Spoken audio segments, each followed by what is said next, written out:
காஷ்மீரில் நடந்த பயங்கரம், பிளான் போட்டு கொடுத்தவனின் பின்னணி, வெளியான அதிர்ச்சி தகவல். நேற்று காஷ்மீர் பஹல்காம் பகுதியில் நடந்த தாக்குதலுக்கு பாகிஸ்தான் பயங்கரவாதி ஹபீஸ் சையத்தின் லஷ்கர்-இ-தொய்பா என்ற அமைப்பின் துணை பிரிவான தி ரெசிடென்ஸ் ஃப்ரண்ட் என்ற அமைப்பு தான் பொறுப்பேற்றுள்ளது. இந்த தாக்குதலில் தொடர்புடைய 4 தீவிரவாதிகளின் போட்டோக்கள் வெளியாகியுள்ளன. அவர்களை பிடிக்கும் பணியில் ராணுவ வீரர்கள், போலீசார் ஈடுபட்டுள்ளனர். இந்த தாக்குதலுக்கு மூளையாக செயல்பட்டவன் குறித்த தகவல்கள் வெளியாகி பெரும் அதிர்ச்சியை ஏற்படுத்தியுள்ளது. அவன் பெயர் சாய்புல்லா கசூரி. பாகிஸ்தானில் பிறந்து வளர்ந்தவன். லஷ்கர்-இ-தொய்பா அமைப்பின் நிறுவனர் ஹபீஸ் சையத்துடன் மிகவும் நெருக்கமாக இருப்பவன். இதனால் லஷ்கர்-இ-தொய்பா அமைப்பின் மூத்த தலைவர்களுள் ஒருவராக இருக்கிறார்.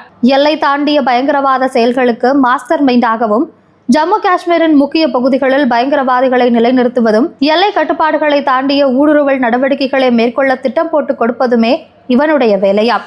அதன்படி இந்த தாக்குதல் முன்கூட்டியே திட்டமிடப்பட்டு நடத்தி முடிக்கப்பட்டுள்ளது. இந்த பயங்கரவாத செயலுக்கு பாகிஸ்தான் ஆக்கிரமிப்பு காஷ்மீரில் உள்ளவர்கள் உதவி செய்துள்ளதாக சொல்லப்படுகிறது. மேலும் இதற்கு முன்பே இதுபோன்ற பல பயங்கரவாத தாக்குதல்களை செய்திருக்கிறானாம். இந்தியாவிற்கு எதிராக வன்முறையை தூண்டும் வகையில் பல மாநாடுகளில் பேசிய வீடியோக்களும் தற்போது வைரலாகி வருகிறது. தொடர்ந்து இந்தியா மீது பல்வேறு பயங்கரவாத செயல்களில் ஈடுபட்டு வரும் இந்த சாய்ஃபுல்லா கசூரி இந்தியாவால் தேடப்படும் முக்கிய தீவிரவாதியாக அறிவிக்கப்பட்டுள்ளது குறிப்பிடத்தக்கது.